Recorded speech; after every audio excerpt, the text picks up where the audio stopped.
Hello everyone and welcome to tonight's event of the third week of the Festival of Debates, where we have how can local money work better locally. Tonight's event is going to be a conversation where we will be looking at lots of different aspects of how we protect ourselves from the cynicism and despair and build engagement in using what we have in the greatest effect, and how we can understand the importance of local spending and the local economic multiplier effects alongside a more direct action to support people and communities where they are most affected. So you are in for a treat of all sorts of different insights and experiences and hopefully actions that we can better support our local economies with. We have three fantastic speakers for you this evening with Dave Carlson, Natalie Quadrant and Helen Sims. So the format for this evening is going to be a series of short presentations from each of our speakers before I will start the debate and conversation with a few questions, and then it will be over to yourselves to ask questions to the panelists that you are interested in hearing more about. For any of you that have not used Zoom as a webinar before, you should have a series of buttons at the bottom of your screen. And you will also have a view button in the top right-hand corner of your screen that will enable you to adjust what you are viewing from a speaker view to a gallery view. And if you would like to ask a question, please don't feel like you have to wait until the Q&A section. We will be taking questions throughout tonight's event. We're ready to put to the panelists a bit later on. I'm supported on the call tonight by my colleague Chiwe, who's kindly just posted our fairness and harassment and equalities statement in the chat function. So please be aware that we are committed to providing an environment that is welcoming, accessible and inclusive for all attendees and for all team members and volunteers in person and online. We therefore ask audience members to be civil and respectful at all times, give each other the chance to speak. Remember that others may have lived experiences different to their own. Harassment or harmful behaviour has no place at our events or on any of our online platforms. We won't tolerate language or behaviour that is racist, sexist, homophobic, transphobic, or ableist, or offensive to fellow audience members in other ways. And the festival team will be monitoring both voice and text chat to remove anyone from our events who does not follow our safer festival policy, which is obviously something I have to read out as a piece of housekeeping. I'm sure you are all lovely people and are going to be very nice to each other. But without further ado, I am going to hand over to our first speaker for the evening, which will be Helen, who is from Voluntary Action Sheffield and is going to be giving a number of different insights into the nature and health of the local voluntary sector and how it impacts normal everyday life, and also how things have been affected by COVID and all the other situations that we've been trying to deal with and adapt to. So Helen, over to you. Hello, I'll just share my screen so you can see my presentation.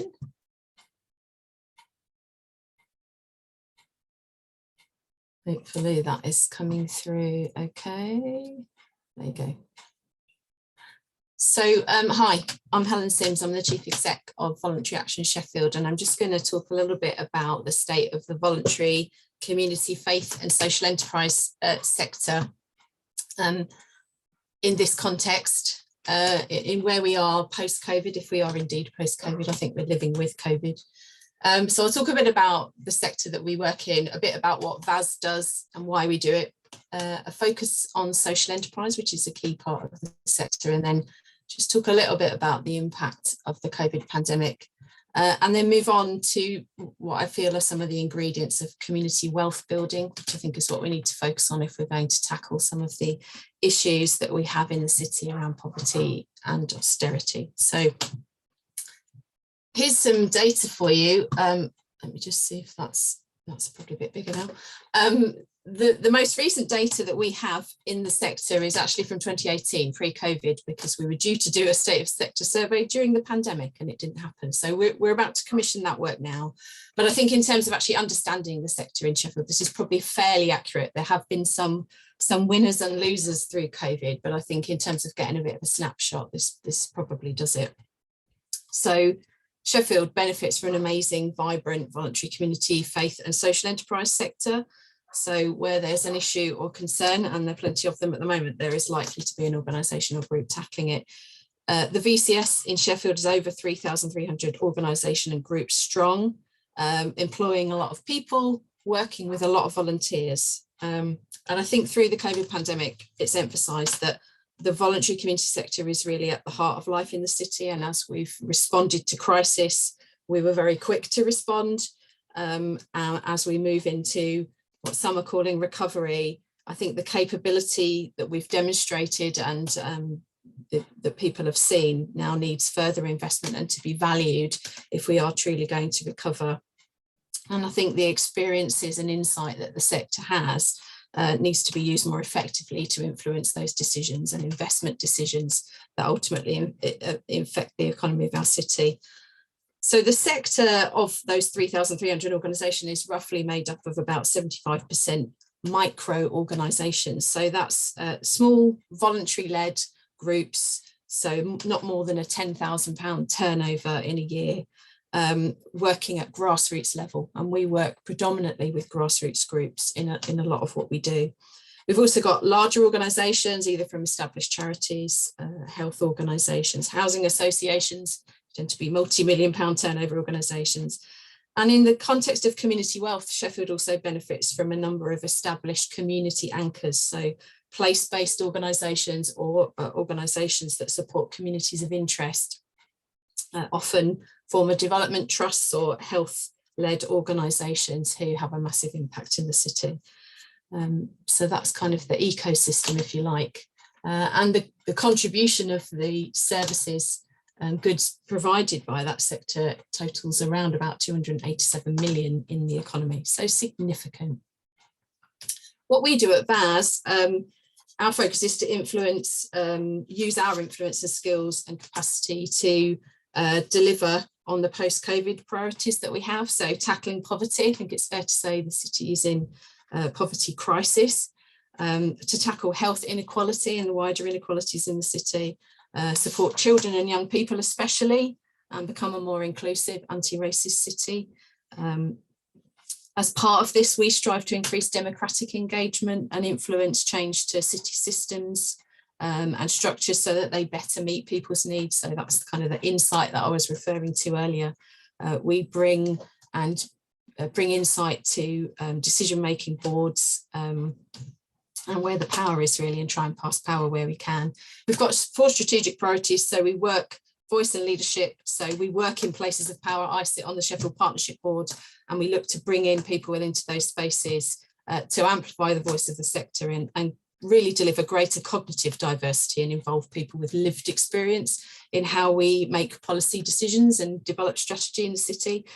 Increasingly, we're making new spaces and connections to do that. So we have in the last year set up a VCS Leaders Forum, which is the VCS space now to engage with the council and the system. So we're inviting system partners into our space to talk about how things need to be shaped going forward. We've also got a key role in supporting organisations. So at the moment and through the last couple of years, managing change, building resilience, a lot of that has been about funding. So organisations have had their funding plans literally wiped out by COVID and have had to rethink and re-engage with funders and also deal with real challenges themselves in rising demand, whilst they've also got rising cost. The cost of living is obviously borne by all of us. So for many, the inequality in the system is about funding access, and we're trying to break down barriers by navigating some of that for organisations, but also empowering them also. Volunteering, we've always had a key role around and advocated for volunteering, but we also recognise there's been a shift in volunteering through COVID, so away from traditional sort of deployment models of volunteers and much more towards community organising and empowerment. I think that's a kind of key term we'll come back to. For example, the mutual aid and the impact of mutual aid groups during the pandemic was a huge lesson in that. And finally, we work in strategic partnerships in many spaces across the city. So working cross-sector and enabling statutory organisations to connect with and be influenced by people's experiences, and working across different policy areas from skills and employment to health, and engaging universities and educational institutions in our work so that we learn and can develop what we do. So a little bit of a hone in on social enterprise, profit with purpose. This information is from our partner Sheffield Social Enterprise Network, who work with Social Enterprise UK, and Sheffield is actually a social enterprise city, which we're very proud of. So we've got over 122 social enterprises in the city. And during the pandemic, there was a high number of startups actually during the pandemic. So in times of change and disruption, people were taking action. And this slide shows the impact of the social enterprise exchange. So with investment of European money and lottery money and support around infrastructure for new startups and training and small grants, over the past couple of years, the social enterprise exchange have generated and supported 165 new enterprises and 75 new jobs. So there's a key role for social enterprise in the sector and across a wide range of different areas of impact. So on to the impact of COVID. There's a couple of graphics here that are from a really good report published earlier this year called Respond, Recover, Reset.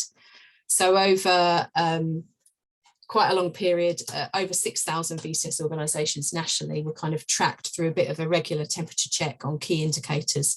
And I think it's fair to say that COVID has destabilised financial sustainability for the sector. And although the top graph is sort of saying the outlook is looking more positive than it was at points during the COVID lockdown, that really the sector is still benefiting from the kind of props of COVID recovery grant and loan. And I think we haven't quite seen the dust settle on the sector yet to see how we've survived. But there's lots of challenges. Instability is definitely there. And I think we're still kind of seeing if we can recover from it. And obviously the graph in the bottom contrasts that the level of demand has increased and continues to increase with all of the extra kind of squeeze that we have around cost of living, inflation, etc. So there's been a wider impacts of COVID in terms of inequality in the sector. I think that's been really exposed. Race inequality, we've heard through the Race Equality Commission in the city that there's been lack of access to opportunity and funding and decisions. We've seen real changes. I think I've alluded to the volunteer models. The sector's been disrupted by mass transactional volunteering through the health service. And then we've also seen the rise of community action through mutual aid and empowerment models, which I think is now more prominent in the models that we're working with. So on to just a couple of examples of empowerment and building social capital. I just wanted to choose a couple. The first one is Zest, which is a community anchor. And I have to kind of give a shout out to other community anchors in the city. This is one I've chosen because I used to be a trustee. So Israq, Saw, ACT, Zest, Sadaka, Manor Castle, Fairvale Hub, Healy Trust, to name a few, have really been absolutely pivotal during COVID in the crisis response, and they will be pivotal in our recovery as a city. They work upstream in local economies. So this is Upperthorpe Healthy Living Centre, which I think is about 23 years old. It's the home of Zest. So you can walk in here as a resident of Upperthorpe and get help to get online, support to get into work. You can meet a peer support group, learn to swim, go to the gym, access training, eat lunch and pay as you feel in the Foodworks cafe, take out a library book, study, meet friends, volunteer. This is a community anchor, and what is being anchored here is investment, resources, skills, connections and relationships that are absolutely pivotal. And we benefit as a city from key community anchors who've been developing great asset-based communities from sites like these for many years. I think the other, and I'm sure Dave Clausen will talk about that in his presentation. The other example I wanted to give is a grassroots organisation I've been working a lot with over the last year, Reach Up Youth in Burngreave. So Reach Up have a volunteering and leadership model for young people in Burngreave, where responsibility is earned, and role models from the Burngreave community, young men and women, work together to engage people in their community in community activities, sport activities, a real range of things. And the photo here is a couple of people from Reach Up Youth engaging with the Department of Work and Pensions and the Jobs Centre, and advertising some volunteer placements they've created. Reach Up Youth are active in the community, so they regularly have community events. Young people are seen in positive community activities. They get to chat to local businesses, promote their work, listen to concerns. Over the last year, Reach Up have moved into Verdon Community Centre in Burngreave, which was closed for quite some time. And a lot of space in that area had been closed during COVID. And it's become a really pivotal space where a lot of community activities have been set up, where people come in for one thing and have a conversation about another, and social capital is being built. And that's being led by a youth charity. And I think if there's one thing kind of I wanted to say in this presentation is that a focus on our young people and how we support them to take social action and build social capital is absolutely key. So I think the final thing I just wanted to say, because I'm probably running over, is about ingredients for community wealth. There's some quotes here that I think talk about the importance of social capital as one of the props of any economy. And I think the key ingredients for me around creating community wealth, so that's responding in the long term, is about devolved power. It's about investment at local level. We talk a lot about the Wigan model, but how does that really work at local level? That includes sharing risks and pooling of risks. There's no such thing as zero risk in any of the projects that we do in community, and there's something about how we share that as well as the investment plans. Actual community power needs to be baked in. It needs to be on the basis of transfer of power and shared principles and aims, whether that's a covenant or whatever you want to call it. It needs to be absolutely solid. And an understanding of community assets, you know, that's about placemaking and physical places, but also the wider assets and the links between them, I think are absolutely key. So I'll leave you with those quotes, and that's me. I look forward to the discussion.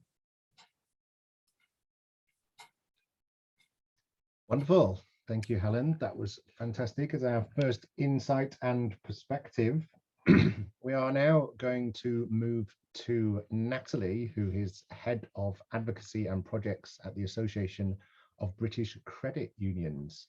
And she's going to give us an insight into credit unions and the potential roles that they can play in community wealth models, both at an individual and organizational level, and I'm sure many other fascinating things. So Natalie, over to you. Brilliant, thank you very much. Okay, so I'm just going to share my screen just now with you all.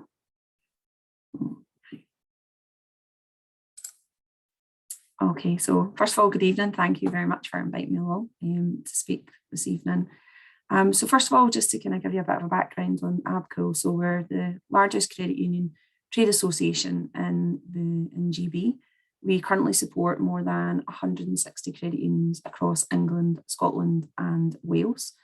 And I thought I would just give a quick insight, first of all, as to what is a credit union, because not everyone knows what a credit union is. So as it says there, a credit union is a customer or member owned financial cooperative. It's democratically controlled by its members. It's operated for the purpose of maximising the economic benefit of its members by providing financial services at competitive and fair rates. So to put it another way, a credit union answers only to their members, who are also the owners, and they exist to provide a fair and competitive products and services for those people who are part of their membership. It's democratic and it's operated on a one member, one vote, regardless of how much shares, which is their savings, as we call them shares, that they have in their account. So everyone has an equal vote when it comes to annual general meetings and decisions that are put forward at those meetings. There's no investors or shareholders. It's all about people helping people at the end of the day.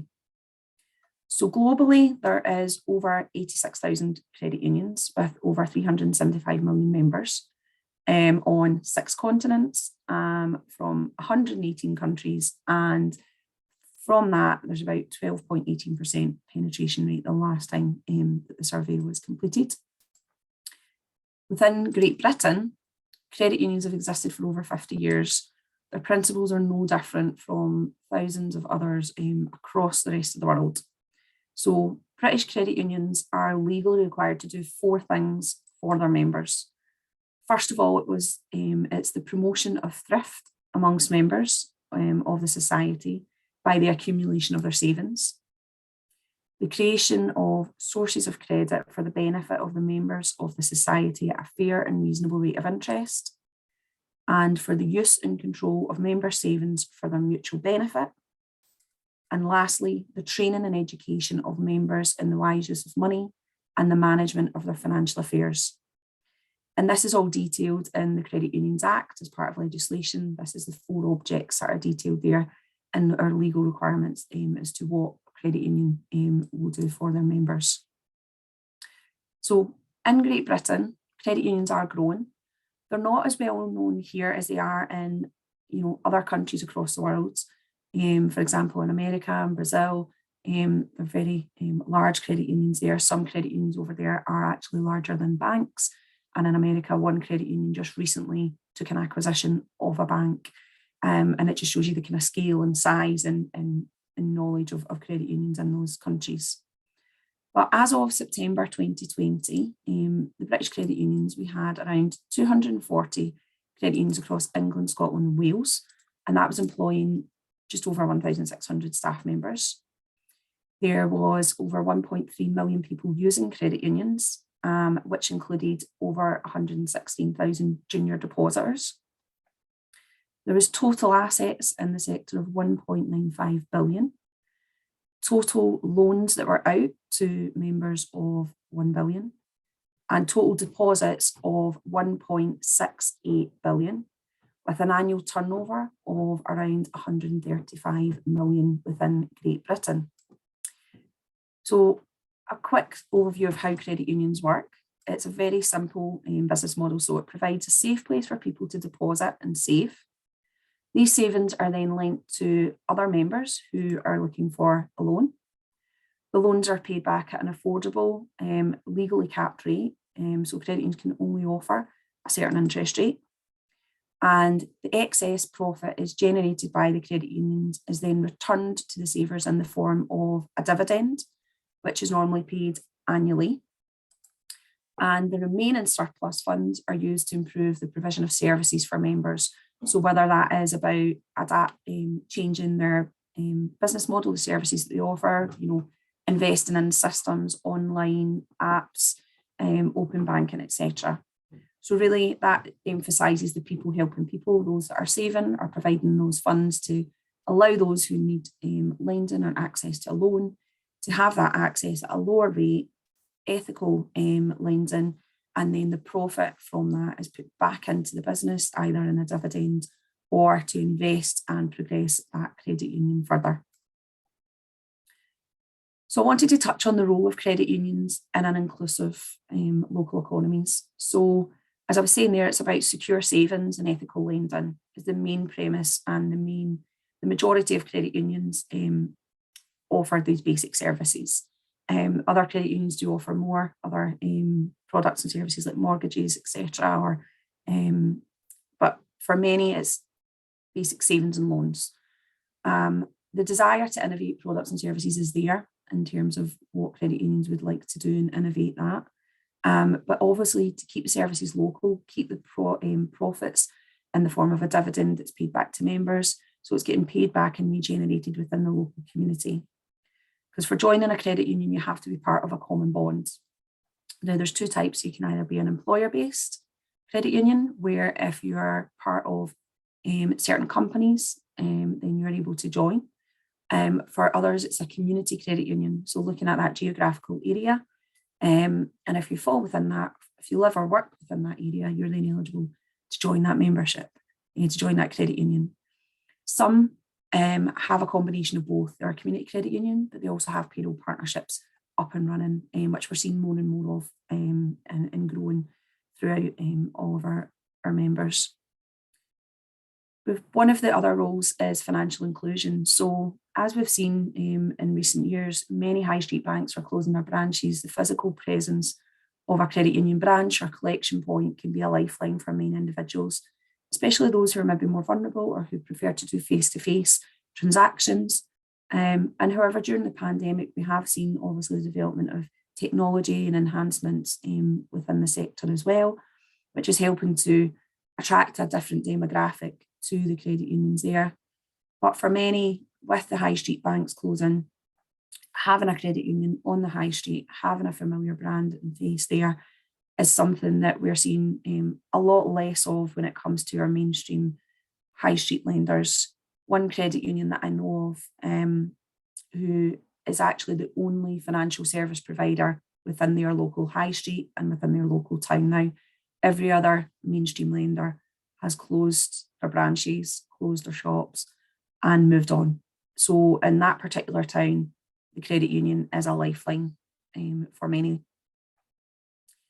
Also, the role of partnerships, which I've slightly touched on, was that many credit unions have got a payroll deduction scheme with local and national employers, anchor institutions or their local authorities. And what this does is that they get to promote the services of the credit unions by encouraging employees to build savings through payroll deductions. And some, like Sheffield Credit Union, also offer budgeting loans, which could be through local housing associations, or it could be through those who prefer to manage their money in this way, where they can pay rent or other household payments direct to the councils or to other suppliers. And that then reduces the risk of default or eviction. So again, ensuring that they're serving a wide and broad variety across the community and helping them and enabling them to be wise with money and that financial education piece. These partnerships, they allow them, the organisations, to promote as well financial well-being and support within their own organisations. As for many companies, this is high on the agenda, especially with the cost of living crisis that we're seeing at the moment. However, there is a lot of room for improvement in this and for more partnerships to be created. Sometimes we can find it's quite a struggle to get those partnerships up and running. But for many of those who then instill that within the companies, we actually see, the companies have fed back that they see a difference in the well-being of their individual employees. And also it's given a kind of peace of mind and reassurance that there is an option there that they're leaving open to their employees, that if they need that financial support and well-being, they're going through a more ethical lender within, instead of going down some of the more unethical lending that we've seen a rise in, especially during the pandemic, in terms of doorstep lending, loan sharks, etc. Whereas by promoting the credit unions, they're given that option to their employees to ensure their own well-being and safety. Another part of the role for credit unions is financial education. So many credit unions have got school savers clubs where they'll go in and encourage young people to start saving, put their pocket money in there, and to educate them on the importance of saving and what they can do and what they can achieve. And this is something that's been going on for many years. And a lot of credit unions, community credit unions especially, have links with local primary schools and high schools, and will have volunteers or staff who go in to collect funds from the individuals, which are then deposited into their credit union account. And that's something that we want to try and do, is instill that financial education, get people young, starting to save, to understand the importance of it, and also bring that other demographic into the membership within the sector as well. However, there are lots of opportunities for development, like everything, in terms of what the sector can do. One of those things that we've heard from a few different members in our association is banking hubs. Now, this is something that's popped up across the UK, where, as I said before, many of the mainstream high street lenders have left the high street, And now there's banking hubs that are being placed where on a Monday it would be one particular bank, Tuesday another particular bank, and then Wednesday another, etc. So for us, it was seen about, is there potential for credit unions to gain access to that in areas where they maybe don't have a physical branch at the moment, but would like to have that high street presence. Again, looking at supporting vulnerable members who prefer those face-to-face services, and also looking at promoting the credit unions in that area as well, and getting that knowledge of what a credit union is, what it does, and keeping that money local as possible. So that's something we have on our agenda to see how we could push that forward. Obviously, it's not in all credit unions' appetite to have that, or they have the capacity for it. But for some, this is an area that they want us to look and explore further. Government funding is another thing for shared services. So to support credit unions can offer business lending. They have permission to offer business lending at present, but they're only able to lend a small amount, 10% of their portfolio, to corporate members. So this does prevent a barrier of growth in certain areas. That limit means that most credit unions are unable to lend at a scale needed to make it economically viable, particularly when taking on having to reskill staff to undergo the assessment, a different kind of credit risk in business lending. So for some credit unions, they do regularly lend to entrepreneurs, to sole traders, to small to medium enterprises, but they do it as an individual loan instead of going through the small business loan. And that's something we want to look at. Is there a way that credit unions could have a shared service, one person who maybe works for one credit union so many days a month and another one, to help those small to medium enterprises that are local, if they required access to funds or deposits, then the credit union could be their go-to place for that. And that's something we feel would just benefit, again, keeping that money local, helping local businesses, and then the profit from that goes back to that local community as well. Another opportunity for development, which is ongoing, is the knowledge of credit unions. So there is a gap in knowledge of what a credit union is, what products they offer, who they can serve. And what we're trying to do is working collaboratively with local governments, authorities, MPs, organisations to raise the profile of credit unions across Great Britain.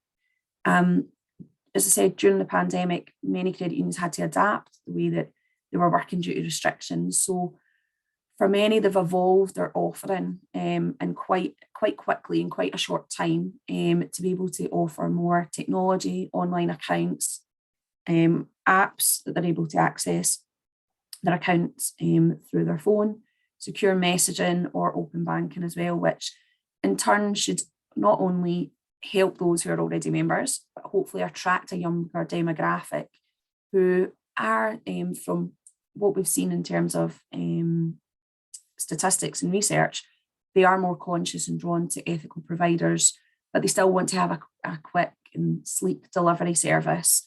And that's something that a lot of our credit unions are doing, are trying to advance and stay and keep progressing and make that more attractive, but also looking at how can we get more information about credit unions and what they do. And that's something that we work closely with local government authorities.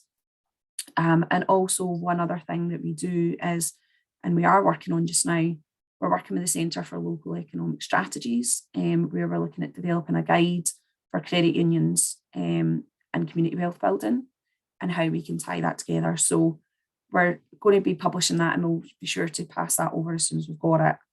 I'm conscious of time, but just very briefly, just to see the future of the sector. They're changing. We've got a credit card offering.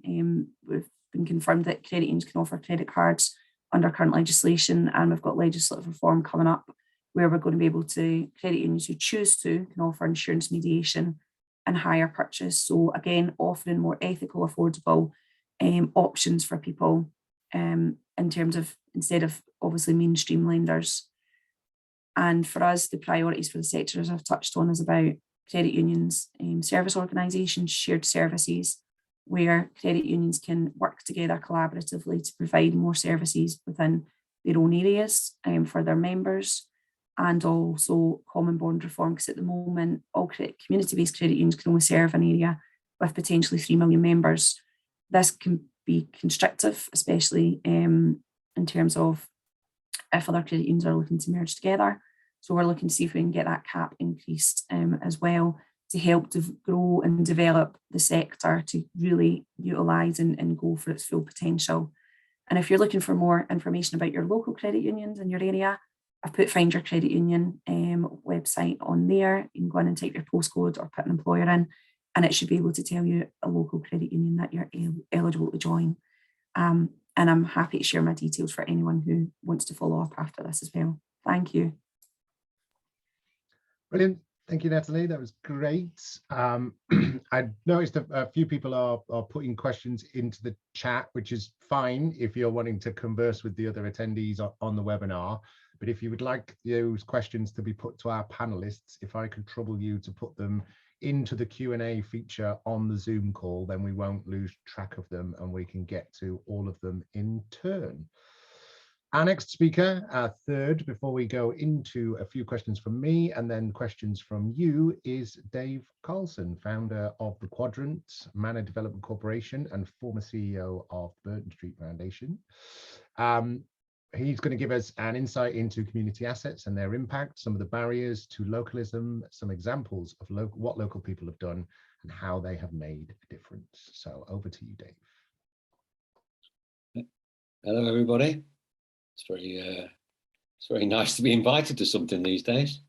I'm going to tell a bit of a story, really, about where these things can lead, and share some experiences of over quite a long period, really. I'd say a couple of things before I start. One is that this stuff can be very messy. It can seem very complicated, but actually it's not rocket science. Investing locally is relatively simple and straightforward. And the other thing I'd say, which is I think really important, is don't let the perfect be the enemy of the good. A lot of things fail because they don't quite meet everybody's criteria, but that doesn't mean they shouldn't go ahead. So my story is about an area of Sheffield, a large inner city estate, high unemployment, stigmatized, low skill levels, very little disposable income. Quite a lot of money flowing into the estate, but it all flowed straight back out again. No bank, no shops, no pharmacy. They'd all closed, even the co-op had closed down. And the starting point that we took in terms of looking at local investment, or what we would do locally, was we talked to local people. We actually trained local people and paid them to carry out a survey. And we took that away. It was a very big survey, and it was analysed, and we came back, and it said a lot of things to us. But one of the main things that came back in terms of barriers for people was the very low levels of educational attainment. That people didn't have the skills to get the few jobs that there were. And this story starts in about 1986, so it's quite a long time ago. But the same problems still apply now. And we decided that the first thing to do was to try to give people skills. So I'll share my screen with you now, I hope.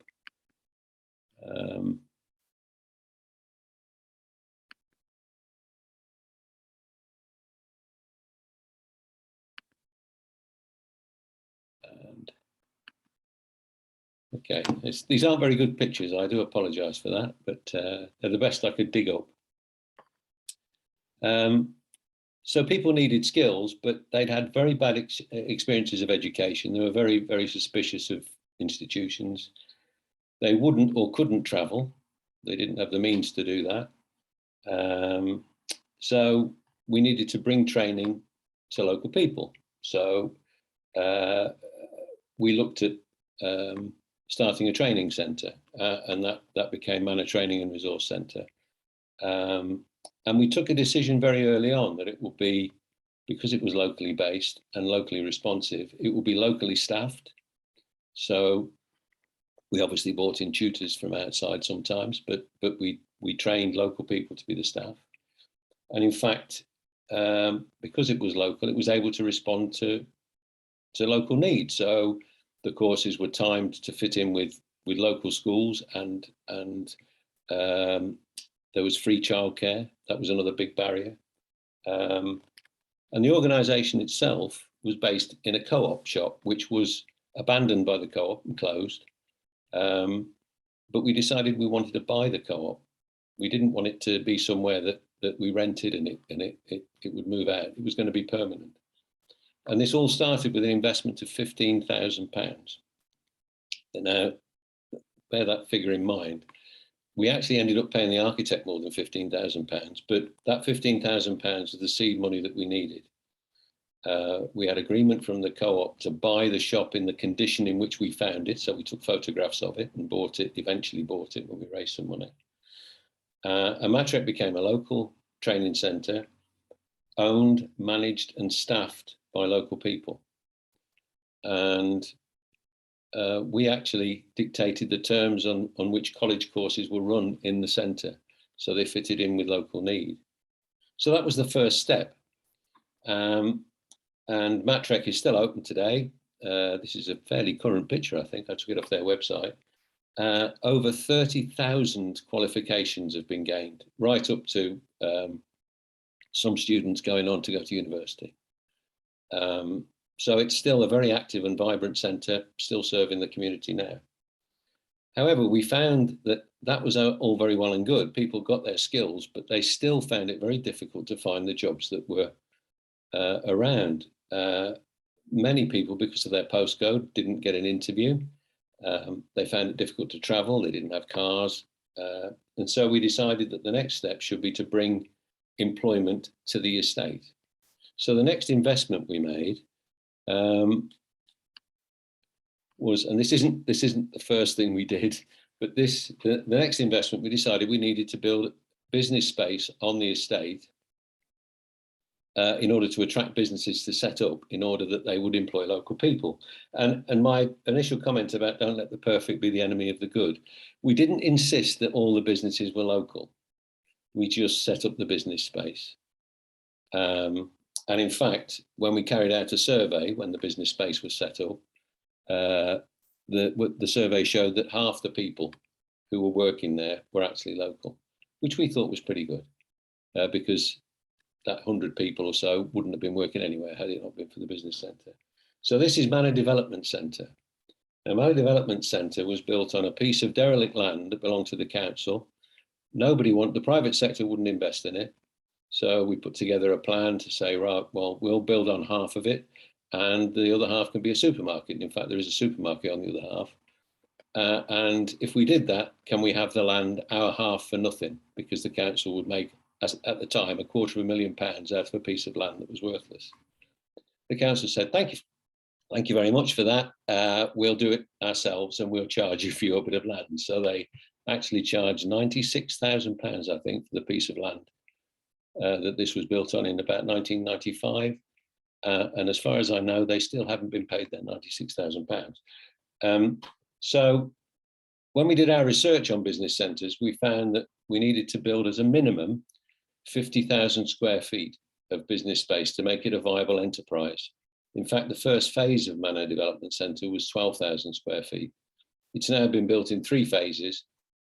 This is the 3rd phase.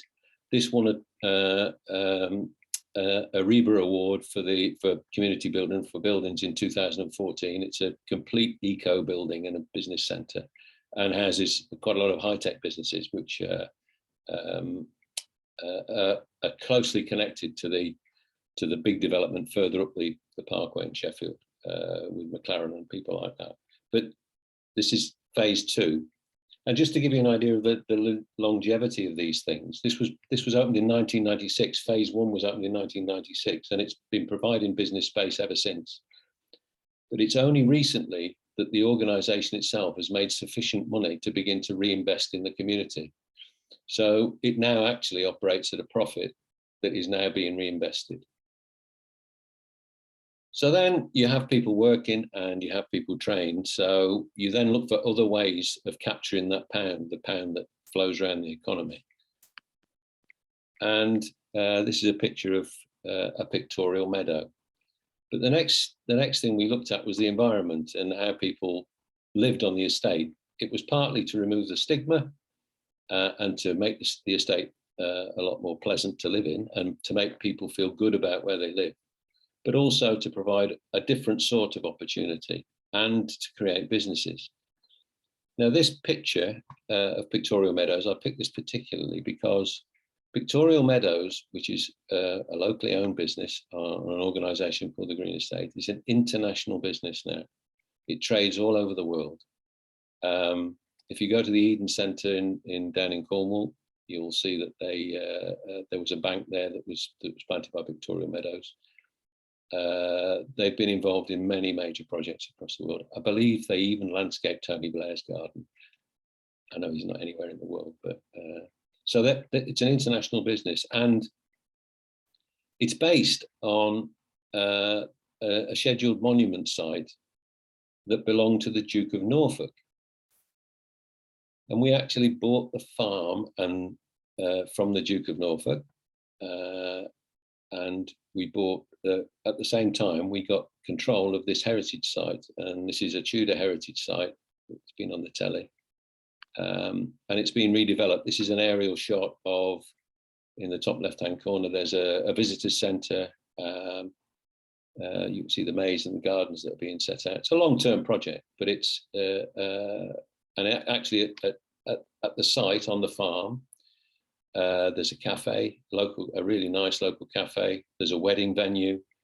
There are workshops for artists, and there's the farm itself and Pictorial Meadows and all the activities associated with that. And that's given the area a very different feel. So there's somewhere for people to spend their money and their leisure, actually locally. And then we began to look at how you might capture things for the future, and something that's much more long-term and much more ambitious. And that became this building, which is called the Quadrant. Now, this was built with a £10 million loan from HSBC, and it's a it was at the time, it's a state-of-the-art building. It's Sheffield's, it was at the time, most expensive business space. It continues to generate income for Manor and Castle Development Trust. That's a very sketchy shot of the inside of it, but it's purpose designed. It's absolutely top end. We spent a fortune on the toilets. We were told when we did the research that the most important thing in a business space was good toilets. So they've got really swanky toilets in there. Now that is part of the portfolio. There are other bits and pieces of the portfolio. I don't want to go on too long. But basically, the portfolio from that £15,000 initial investment in 1986, the community assets now held by Manor and Castle Development Trust and its partners is valued at over £20 million. So that's where things might lead, and I think I'll stop there. Brilliant, thanks, Dave. That was really interesting. I knew about all of those things, but didn't necessarily know quite how they were all connected. So I have a couple of questions if the other panelists would like to join us by switching their cameras back on.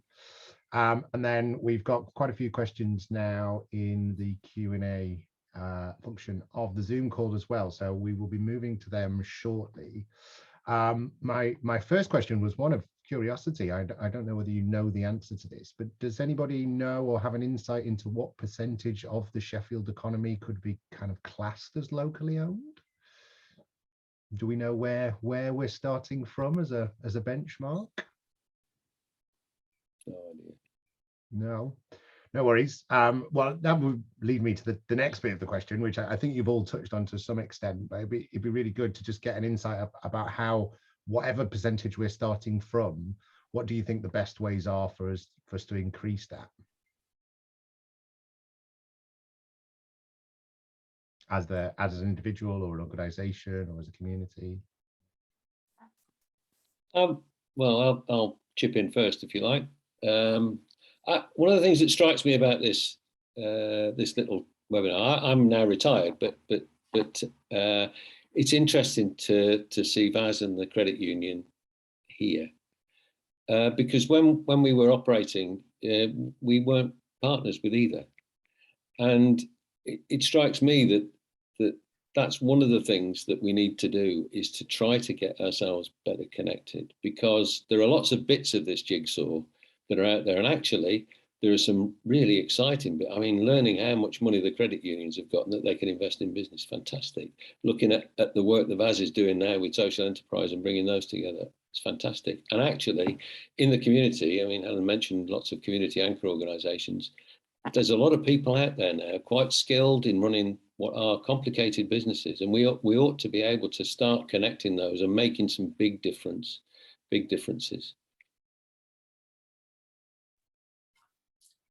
I agree with Dave. I think there's a lot of when we talk about assets in the city, there is a lot of experience around development. I think what there's been a lack of is the capital investment to kind of continue on that legacy and to do more. There's been a real deficit of capital investment. Levelling Up offers some capital investment in that space, and I think what I was talking about in terms of our sector really influencing the city's investment decisions and where we choose to invest that capital investment, and the Shared Prosperity Fund has just been launched, and how we utilise and tap into that investment, and how the sector has equity with other partners in making those decisions, I think is also very key. Yeah, I would agree again with Helen and Dave in terms of partnerships. There's so much that we could be doing, combining and collaborating together, and I think that's something that something that the pandemic's accelerated in a way, is the fact that we've seen where these gaps are, and reaching out virtually, bringing a lot of people closer together who previously wouldn't have worked together before. And I think that's something that we could just build on and continue to grow.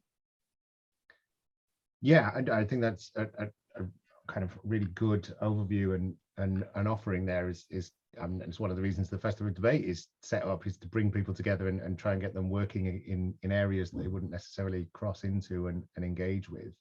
I mean, taking Sheffield's credit union as an example, Natalie, obviously it's been very successful and really quite popular, but it's still comparatively relatively small, and being, I think, less than 1% of the population, I would be right in saying.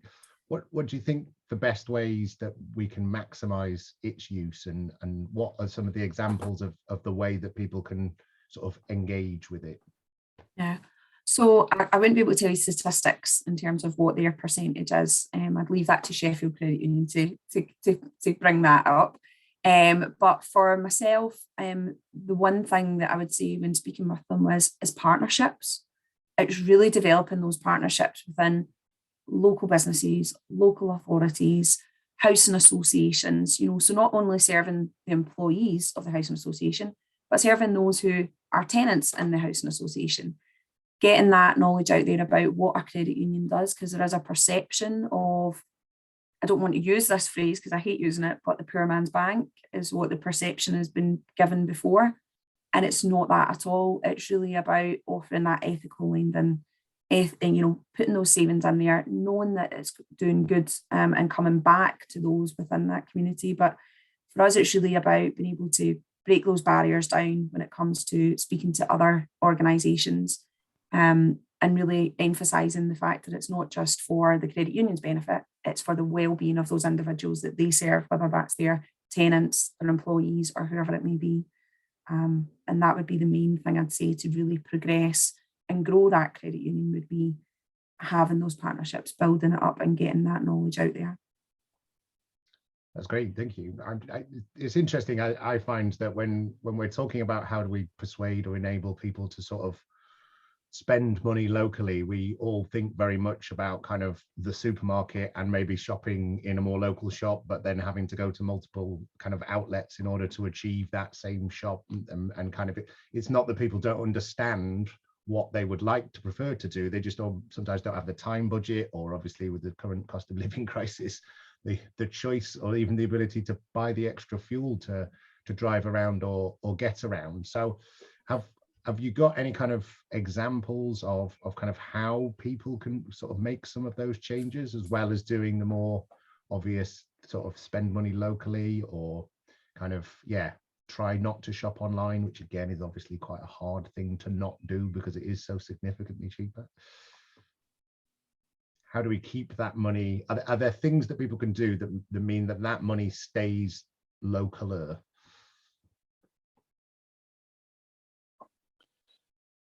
Well, it's very difficult, isn't it?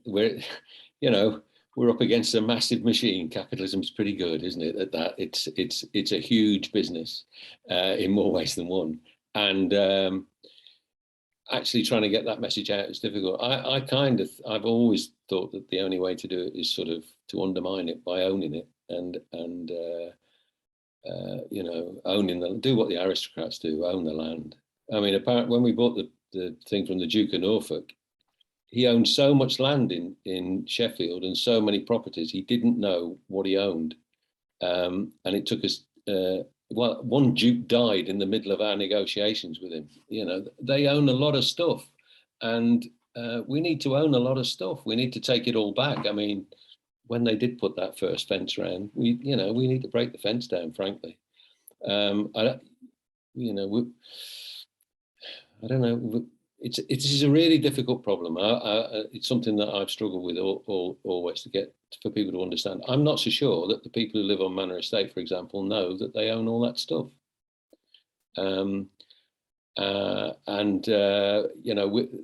Actually getting that message out there is very difficult and very expensive. The competition for that space is huge, isn't it?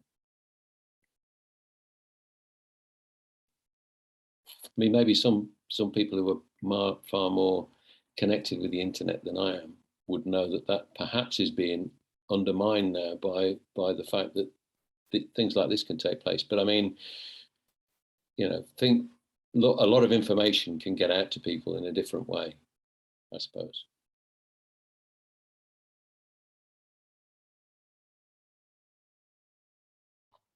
Thanks for that, Dave. Would anyone like to add anything to that, or shall we move on to some attendee questions?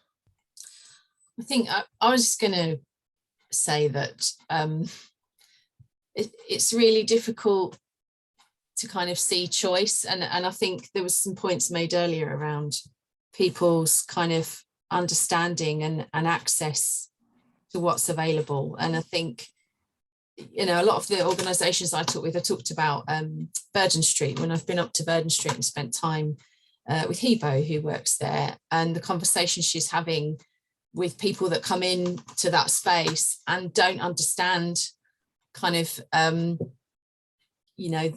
energy bills, and don't understand their power and choice in getting on the right tariff, and just simple things like that. I think just generally kind of financial literacy and support around understanding and navigating big corporations and how they kind of sell stuff to us is a really key fundamental thing. And I think what I was saying in my presentation is having community spaces and places where people can interact and learn from each other and share. Some things are just word of mouth, and understanding how to navigate our economy and how it impacts on you and your household is a real challenge, and that's where we need communities that are better connected with each other and can exchange that information. And I think what Natalie was saying about credit unions sitting alongside organisations that are dealing with crisis and building a ladder out of the crisis by enabling people to see what their choices are and how they can take some control over things, I think is really key. Great, thanks, Helen. I'm going to start with some of the questions we've had from the audience. We're not necessarily going to go in chronological order because I think some of them are maybe linked. So Natalie, if we come to you first, we've had a question asking what is the difference between the credit union and financial cooperatives for savings? And we've also had the question, how are credit unions different to building societies or rotating savings and credit associations? Okay, so the first part of the question about the financial cooperative, credit unions are a financial cooperative. They're part of the Cooperative and Benefit Societies Act. They're under that part of legislation as well. So they are a cooperative. In terms of how we're different from building societies, we've got different legislation. So we've got specific Credit Union Act legislation. We're still regulated by the PRA and the FCA. So we still have certain rule books and legislation that we need to follow, but we also have individual rule books that we have for the sector. But we're also very limited in terms of the permissions that we have in terms of products and services, which I kind of just gently touched on at the end. So we don't have insurance mediation at the moment. It is part of legislative reform, hopefully by the end of this year, if that's passed.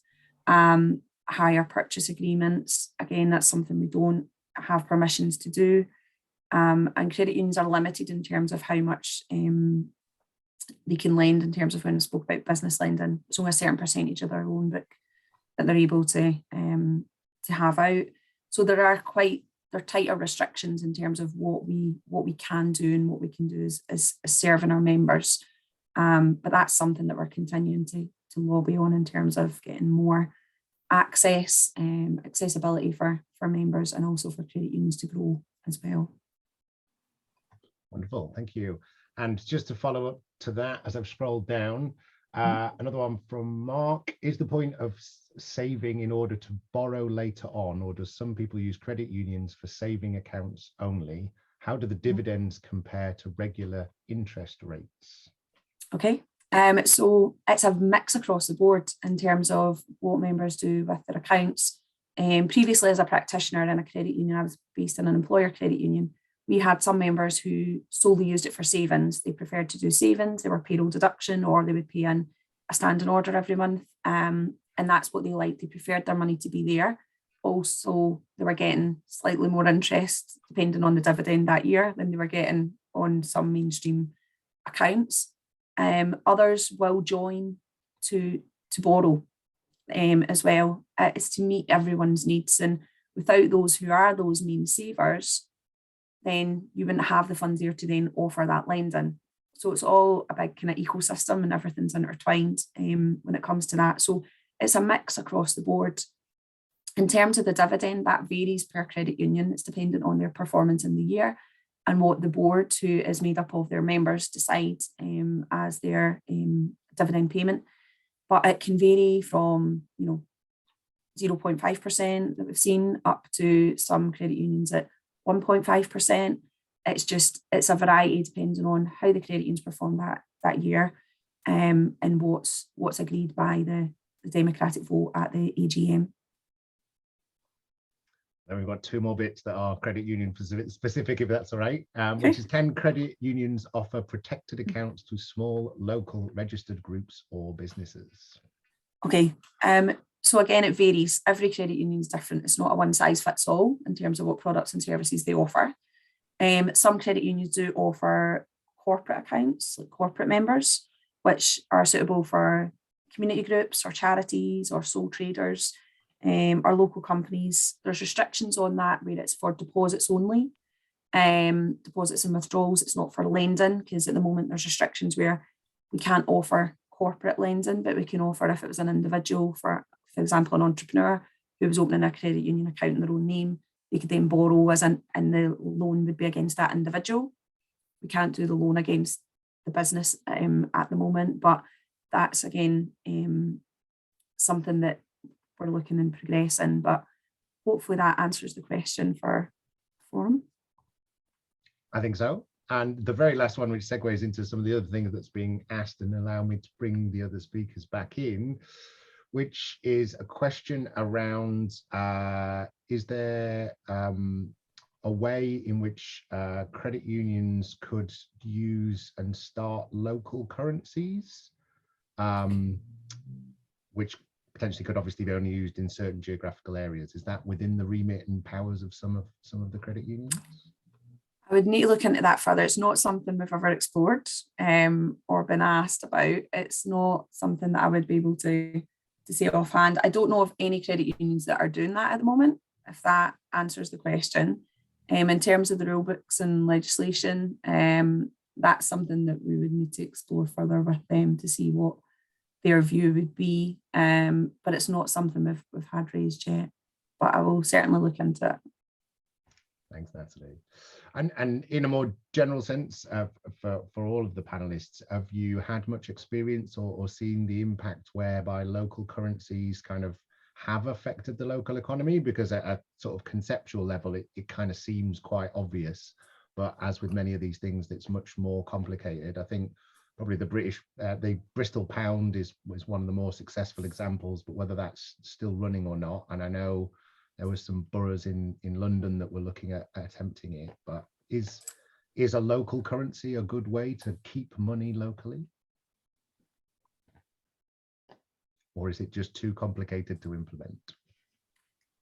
I don't know much about the currency, but I know I looked at the Bristol pound, and they're now developing it into Bristol Pay, which is like a collecting, so from transactions, kind of collecting value in local economy through transactions like Advantage Point. They've changed the model, which I think I can buy into more, I think, than the natural currency, but I haven't really got my head around how that works, and it seems like quite a lot to implement. I think I prefer the kind of looking at how we transact and how we use our transactions and the byproduct of that to do something that's kind of locally investing. I could get behind that, definitely. I'm not so sure about currency. I don't know so much. I think it's probably one of the points that we've touched on already around this idea of capitalism, and it's almost like they don't want people to be in control of the money that is created and spent. I think we've touched on this kind of from a number of perspectives already, but the question is there a way of marking businesses so that spenders know that their money is being used locally, with the majority staying in the area? And if I could extend that a little bit into not just this kind of individual level thing, do you think that the Sheffield City Council and other kind of institutional organizations have a responsibility to try and make some of those changes, so it isn't just where you buy your pint of milk or loaf of bread, it's actually contractually happening at different levels as well?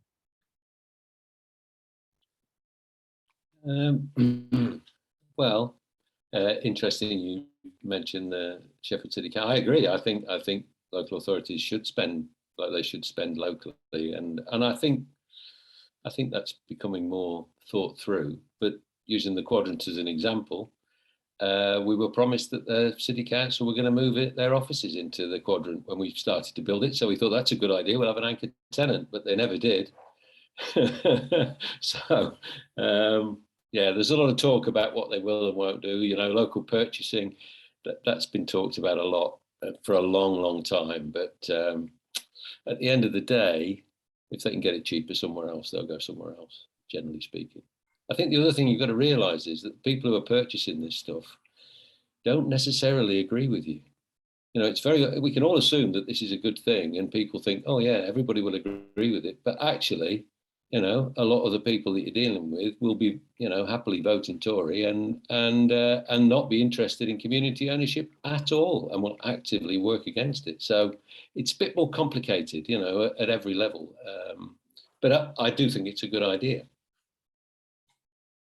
Yeah, I think there's some opportunity in progressive procurement, and I think I have seen the local authority, the health system, kind of anchor institutions come together to look at sharing information about spend, and, you know, just doing that, getting all those organisations in a room to look at that is kind of one milestone. I think the next one is kind of making decisions about perhaps some collective procurement, and I think there is a will to do that.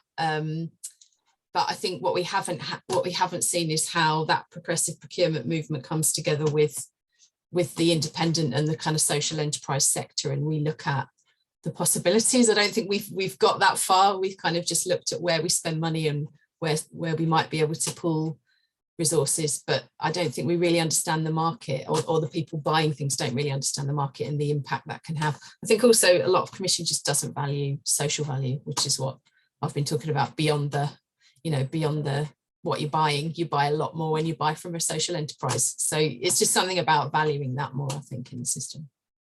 It's interesting, isn't it, that it's really simple to make big decisions about buying huge amounts of stuff. Look at PPE. Dead straightforward, isn't it? You can spend millions, hundreds of millions of pounds on something just like that. But it seems to be complicated if it's something that, well, it's not our pal doing it, is it?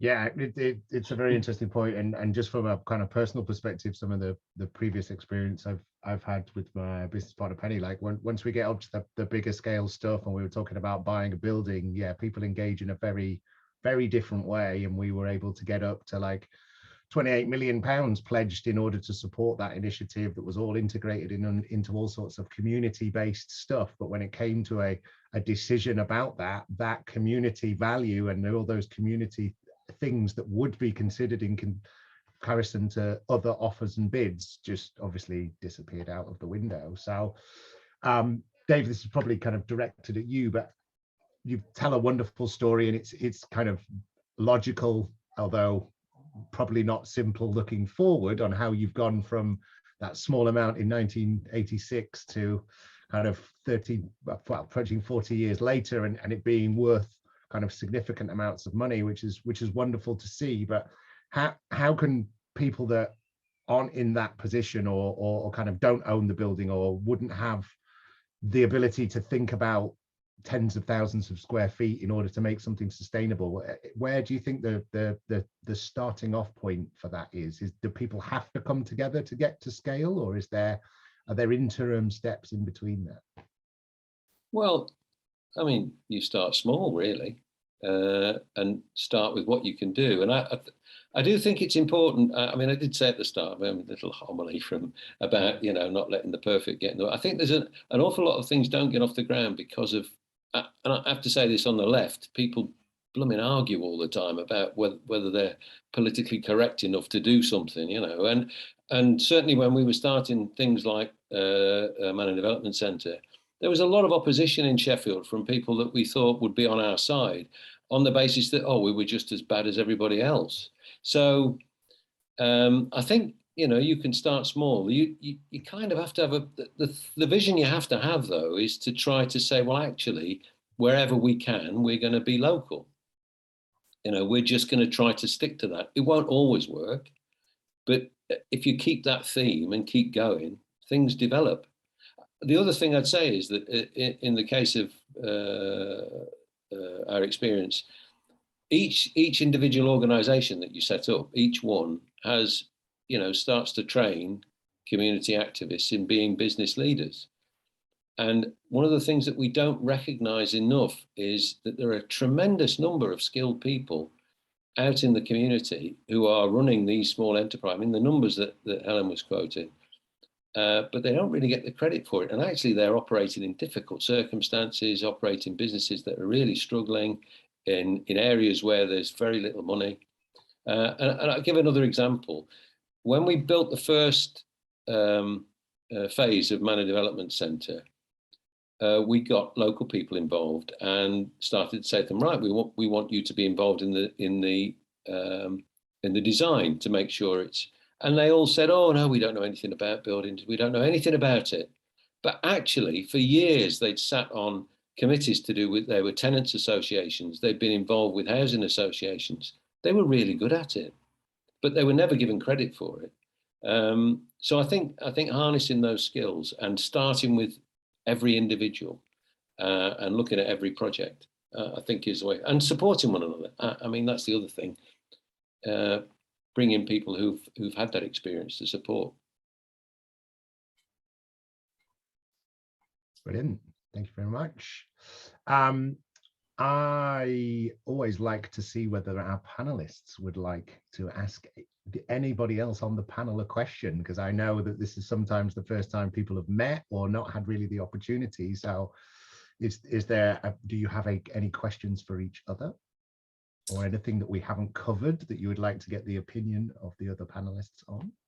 I've got a question for Dave, which is, I like your call around we've got to own some of this space. So one of the things, one of the kind of mechanisms might be a community land trust, and I just wondered if you kind of explored that, and is kind of what you think about collaboratively around trying to buy community land collectively. I think that's a really good idea. I think there are examples of that. I think I think owning land is really important. One of the major mistakes we made actually in Manor was that we didn't buy all the land. We could have bought it for £1 to start with, and because it was worthless, because it needed massive infrastructure to make it work when they demolished all the houses. But owning the land, and community land trusts, really good idea, I think, and needs to be explored. And also, the other thing I'd say about owning stuff, you can get stuff for nothing. I mean, not just, there's a pub on the Manor called the Steel Inn, which we bought for £1 because it was more expensive to knock it down. Burton Street, where I work, has got a house in Wales, a farmhouse in Wales that was given to them because the Department of Health couldn't work out what to do with it. So there are different ways, but I think land trust, good idea, very good idea. And from the bits that I understand about it, the Localism Act actually gives communities of people and residents quite a lot of power to actually influence doing that. Would I be right in thinking that? Yes, there is new power, and I kind of feel like there is probably this feels like a really good time to come together and collaborate. So maybe that's something we can take away from this debate, is some action and pull together some of the expertise that you were referencing, Dave, because there's plenty of it, yourself included. Can we come together and have a conversation about that and explore that space a little bit, see what we might do? That sounds like a wonderful call to action, and that's where we're always really trying to get to with the Festival of Debate. I'm going to throw that back out to both Dave and Natalie. What are your calls to action for the audience and attendees tonight? I'd probably say for myself, on behalf of Sheffield Credit Union, that if there's any organisations out there, anybody who's interested in doing partnerships and becoming employer deduction or promoting the credit union within their community or organisation, then please reach out. We know it's a two-way street, but yeah, just to put that out, if there's anything that we can do, then please get in touch.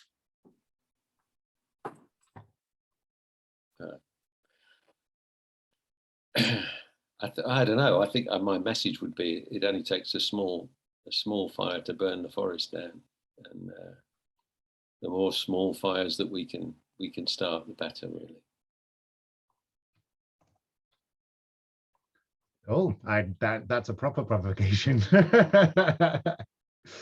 Well, we have one last question in the Q&A, which I think we've mostly covered, but I will ask it in terms of fairness. So anything that you would like to add as we bring things into a close? Our final question is: how can we promote the use of and development of local businesses and encourage us all to think about where our money ends up as consumers or perhaps as donors, which, as I say, I think we've covered quite a lot of. But if you had any final thoughts on that. I think I've got one final thought, which is that through the pandemic, a lot of the community spaces that are managed and often owned by a community have become more of a liability than an asset, and we're faced with changing in the way we work and use space, etc. And as a sector have got a number of assets that we really want to maximize the use of. And so I think there's a space for promoting good space, for want of a better term, and letting people know about community spaces that are available, what's on offer, and doing that in a collective way as well. I think we've got quite a good, I think Opus do quite a lot of work around the independent sector in Sheffield and having a directory and regularly promoting and highlighting that kind of work. I think Vaz probably needs to do more about promoting and highlighting what the sector's doing and trying to do that, you know, in a joined up way. I think perhaps a map in the city of where there is good space, so space you can hire and use, where the money goes to that community, would probably be a good thing, and would add to that. I think that's a great suggestion. Unless anyone else has anything to add, I think that is quite a good place to finish upon. So thank you for all of your contributions this evening. They're very much appreciated. And I think, yeah, just to kind of follow on from what has been said this evening and also what Helen's just said, these are really complex, hard to solve problems, but they're not impossible. And like Dave and others have mentioned, we need to start somewhere small and we need to keep chipping away. And it's only kind of retrospectively you look back and you go from a few £10,000 to tens of millions of pounds, and it all makes perfect sense. But along the way, it's just a case of kind of chipping away at it. And importantly, talking to each other about these things, because if you feel or think something about a situation and how you would like it to be different, it's pretty likely that there are other people out there thinking not necessarily the same, but similarly. And if we can find those overlapping points where we can find the common ways of moving those things forward, that's how we start to build things. And hopefully those conversations often start here at the Festival of Debate, both online and as we're getting back to doing this year, about 50% of the events for the festival this year are in person as well. As many of you know, and Helen has just kindly mentioned, the festival is run by Opus Independence, which has been going for 2008. So you may recognize us in many different forms of Now Then magazine or Word Life, or of course the festival itself. We're always finding ways to connect music, arts, culture, and ideas that help make change. So please do think about the things that you can follow up on from this event on, or someone that you could have a conversation about this event, or just one of the things that's been mentioned about it. Don't feel like you need to know the answer, just start the conversation and see who else would like to join that conversation. And if you're looking for further inspiration of what to talk about or conversations to have, this is the third week of the festival, which started on the 19th of April and runs all the way through to the 30th of May this year. And there's going to be lots of people talking about the key social, economic and political issues of the day. We're working in partnership with over 70 partners this year, including local campaign groups, university and arts organisations, and we're all focused working together around inspiring citywide debate and active citizenship. So please do check out the full programme on the Festival of Debate. There's probably still a few of the programmes knocking about in independent outlets around the city, if you can find them. And just to reassure you that the vast majority of those events are free at the point of access. But if you are in a position and are able to contribute by making a donation, you can do so from the link in the chat or on the button on our website. So once again, thank you so much to Dave, Helen and Natalie for your contributions this evening. It's been fascinating to talk with each of you and hear your fascinating insights. Do check out the links that are on social media for this event and the speakers tonight. And of course, a huge thank you to everybody that has attended for giving up your very precious and valuable time to join us this evening. We look forward to seeing you once again. I have been Johnny Douglas, and we will see you over the next 5 to 6 weeks. Thank you everyone for joining us. It's been an absolute pleasure.